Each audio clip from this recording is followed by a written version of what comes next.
Welcome to JC builders Virudhunagar Sathyanesan. இந்த வீடியோவில் நம்ம பார்க்க போகிறது இந்த மாதிரி பிளேஸில் இந்த மாதிரி இடத்துல வீடு கட்டினா செலவு ரொம்ப ரொம்ப ஆகும் என்கிற தலைப்பில் நம்ம வீடியோ பார்க்க போகிறோம். அது எந்த இடம் எப்படிங்கிறத வாங்க வீடியோக்குள்ளே போகலாம். இப்போ வீடு கட்டுவதற்கு நார்மலான செலவுகள் இருக்கிறது. ஒரு எக்ஸாம்பிள் உதாரணத்துக்கு சொல்லணும்னா ஒரு 1000 ஸ்கொயர் ஃபீட்டு ஒரு 20 லட்ச ரூபா செலவாகுது உதாரணத்துக்கு சொல்கிறேன். அப்போ ஒரு சில இடத்துல பார்த்தீங்கன்னா 1000 ஸ்கொயர் ஃபீட் கட்டி முடிக்க அது 40 லட்ச ரூபா கூட வந்துடும், அது 30 லட்ச ரூபா வந்துடும். அது என்ன காரணம் என்னன்னு பார்த்தீங்கன்னா, நெருக்கமான இடங்களில் நம்ம வீடு கட்டும்போது கட்டுமான செலவு ரொம்ப ரொம்ப அதிகமாகுது. பொதுவாக பார்த்தீங்கன்னா ஒரு நெருக்கடியான இடம், ஒரு தெருவுக்குள்ளே இருக்குது, அதாவது ரோட்லேருந்து உள்ளே ரொம்ப தள்ளி இருக்குது, எந்த ஒரு வாகனங்கள் உள்ளே போக முடியாத இடமா இருக்குது, பொருட்கள் வந்து பார்த்தீங்கன்னா மொத்தமாக இறக்கி வைக்க முடியாது. ஒரு சில இடங்களில் பாருங்கள், புதுசாக ஒரு இடத்துல வீடு கட்டுவோம், 4 பக்கமே மெட்டீரியல் வாங்கி வச்சுப்போம். நம்ம இஷ்டத்துக்கு எடுத்து எந்த பக்கம் தேவையோ அந்த பக்கம் எடுத்து, உதாரணத்துக்கு பார்த்தீங்கன்னா மணல் அங்கிட்டு ஒரு லோடு தட்டுவோம், இங்கிட்டு ஒரு லோடு தட்டுவோம், அந்த பக்கம் வேலை பார்க்கும்போது அதை எடுக்கிறதுக்கு, இந்த பக்கம் வேலை பார்க்கும்போது இதை எடுக்கிறதுக்கு செங்கல்லாம் பக்கத்தில் கொண்டு வந்து இறக்கி வச்சுக்கிடுவோம். அந்த மாதிரிலாம் நடக்கும். ஆனால் ஒரு சில இடத்துல அந்த எதுவுமே பண்ண முடியாது.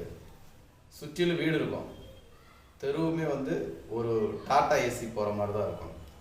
ஒரு சில இடத்துல டிராக்டர் உள்ளே போகும், ஒரு சில இடத்துல குட்டியானன்னு சொல்லுவாங்க, இந்த சின்ன வண்டி, அந்த வண்டி தான் உள்ளே போகிற மாதிரி இருக்கும். அப்படிப்பட்ட இடத்துல வீடு கட்டும்போது அதிகமான லேபர் கூலி ரொம்ப ரொம்ப அதிகமாகிடும். மெட்டீரியல் ஷிஃப்ட் பண்ணுறது செலவுகள் ரொம்ப ஆகும். எந்தெந்த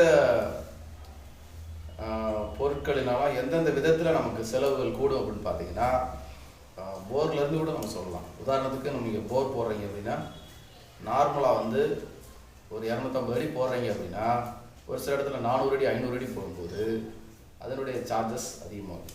அதுக்கடுத்து பேஸ்மெண்டத்தில் வந்து நார்மலாக கீழே ஒரு 5 அடி, தரைக்கு மேலே ஒரு 3 அடி, இது நார்மலாக எல்லா இடத்துலையும் உள்ளது. கீழே ஆழம் 10 அடியும் தரைக்கு மேலே 5 அடி 6 அடி வந்துருச்சு அப்படின்னா அந்த செலவுகள் நமக்கு டபுள் செலவாயிடும். ஒரு 2 லட்ச ரூபாயில் முடிய வேண்டிய பேஸ்மெண்ட்டும் 4 லட்ச ரூபாய்க்கு போயிடுச்சு அப்படின்னா அதனுடைய செலவுகள் அதிகமாகும். அதுக்கடுத்து பார்த்தீங்கன்னா, நான் சொன்னது மாதிரி பொருட்கள் வந்து இறக்கி வைக்கிறதுக்கு இடமே இல்லை. இப்போ நம்ம வேலை ஆரம்பிச்சிட்டோம் அப்படின்னா ஒரு லோடு செங்கல் இறக்கி வைப்போம். ஆனால் நெருக்கடியான பகுதியில் ரோட்டில் ஒரு 1000 மீட்டருக்கு அங்கிட்டு ஒரு 2 தெரு தள்ளி அந்த மாதிரிலாம் இருக்குது, இறக்கி வச்சுருக்குறோம், வேலை பார்த்துருக்குறோம். அப்போ அங்கேருந்து செங்கல் இறக்கி வச்சுட்டு அங்கேருந்து ஒரு 500 செங்கலாவோ ஒரு 1000 செங்கலாவோ நம்ம கொண்டு வருவோம். அப்படி கொண்டு வரும்போது பார்த்தீங்க அப்படின்னா நமக்கு வேலை கூலிகள் அதிகமாகிட்டு இருக்கும். முதல் நாள் வந்து பொருட்களை ஃபுல்லாக வந்து சேகரித்து வச்சுட்டு மறுநாள் வேலை பார்க்குற மாதிரி இருக்கும். அடுத்து அந்த வேலையை பார்த்து முடிச்சுட்டு அடுத்த நாள் மறுபடியும் பொருட்களை கொண்டு வந்து சேகரித்து வச்சுட்டு திரும்ப வேலை பார்க்குற மாதிரி இருக்கும். இப்படி பார்க்கறதுனால லேபர் கூலி ரொம்ப ரொம்ப அதிகமாகிடும். இப்போ ஒரு 5 லட்ச ரூபா லேபர் கூலிங்கிறது 10 லட்ச ரூபாய்க்கு வந்துடும். ஏன்னா பொருட்கள் எல்லாமே ஷிஃப்ட் பண்ணி கொண்டு வரதுனால செங்கல், மணல், ஜல்லி எல்லா பொருளுமே வந்து கொண்டு வரதுனால செலவு கூடும். அது மட்டுமா, சென்ட்ரிங் ஒர்க் வந்தாங்கன்னா அவங்களும் எங்களுக்கு வந்து ரொம்ப நெருக்கடியான பகுதியாக இருக்குது, வேலை ஓடலாம் அப்படின்னு சொல்லி அவங்களும் கேட்பாங்க. எல்லாருமே வந்து அதிகமாக தான் கேட்பாங்க.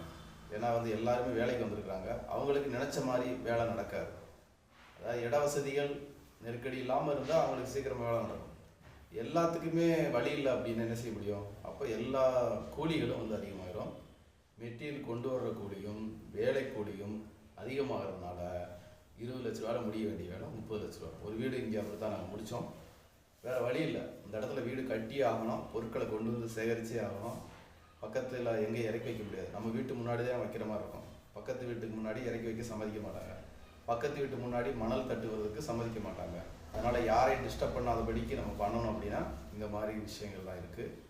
அதனால் முடிந்த அளவுக்கு புதுசாக நீங்கள் வீடு கட்ட போகிறீங்க அப்படின்னா இடம் தேர்வு செய்வது எப்படி என்கிற தலைப்பில் நெக்ஸ்ட் வீடியோ, நாளைக்கு வீடியோவில் நான் வந்து சொல்கிறேன்.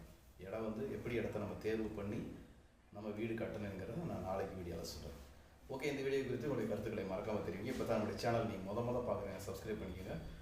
கூடவே ஹைப்னு சொல்லி ஆப்ஷன் இருக்குது, அதை கொடுங்க. வீடு வார்த்தை